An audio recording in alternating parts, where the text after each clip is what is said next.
I'm Mark Warren. I'm a member of the first graduating class of Jesuit High School and was fortunate enough to work here for 24 years. So I was always an upperclassman.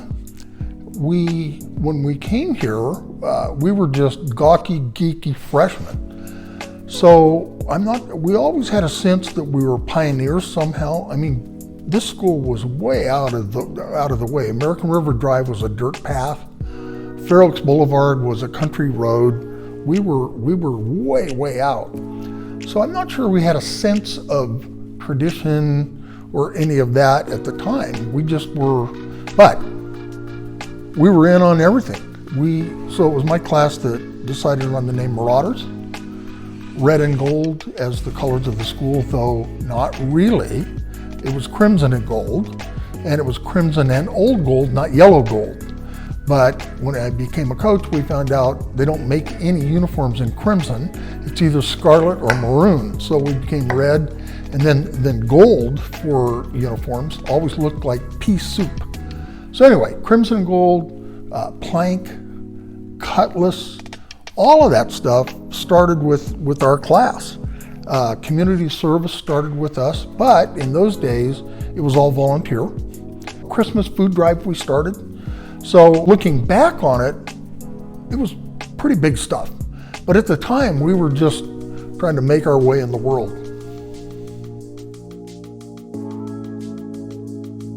The Jesuits taught me that I should work at praying, work on discernment to figure out what God wanted of me rather than what I wanted for myself.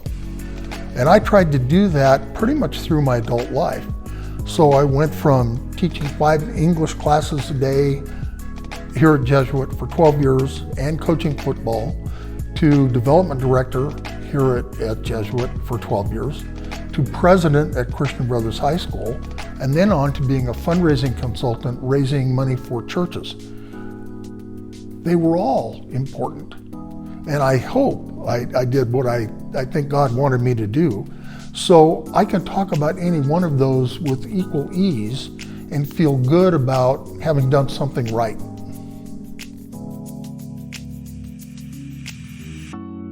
It's all about the people. I mean, we all have stories of things we did, where we did them, how we did them, whatever. It all comes back to the people. And I'm a weird duck. I was here for 4 years. My brothers came behind me.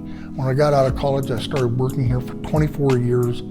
So the first 15, 20 years of Jesuit's existence, I taught pretty much all but one class of freshmen, English. So there are literally 1,000 plus guys whom I know or know of, or at my age, maybe they know me better. But it's all about the people. It's about running into these guys and seeing what they've done with their lives and how happy they are and what Jesuit meant for them. That's the thing that animates me the most. And a question I taught grammar. They hired me to teach grammar. Question I always ask these guys: did learning how to diagram a sentence ever do you any good? Yeah, 3 out of 5 say yes. I've read the Lord of the Rings trilogy 11 times. So every couple years I go back to Middle Earth.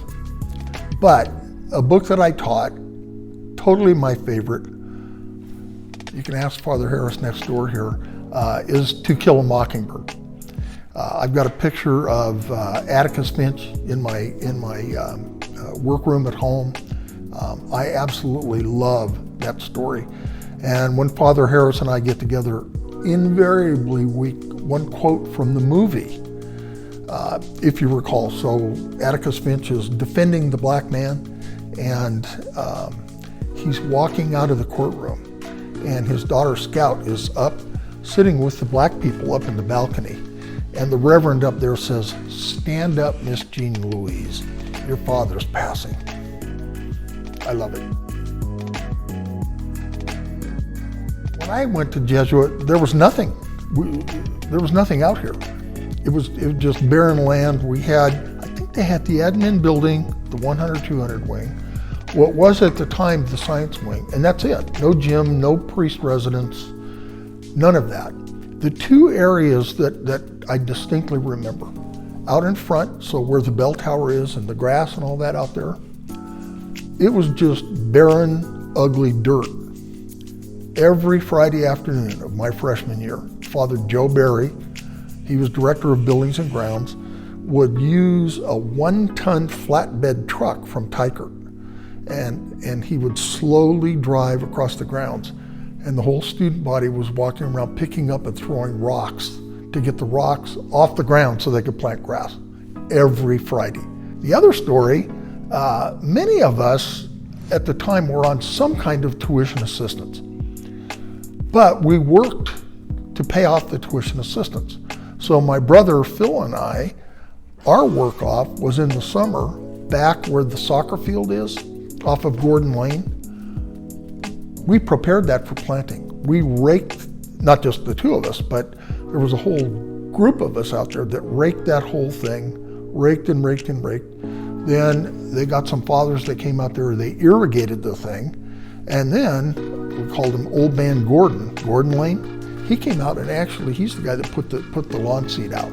So the two areas that distinctly I remember, picking up rocks out in the front and raking the back.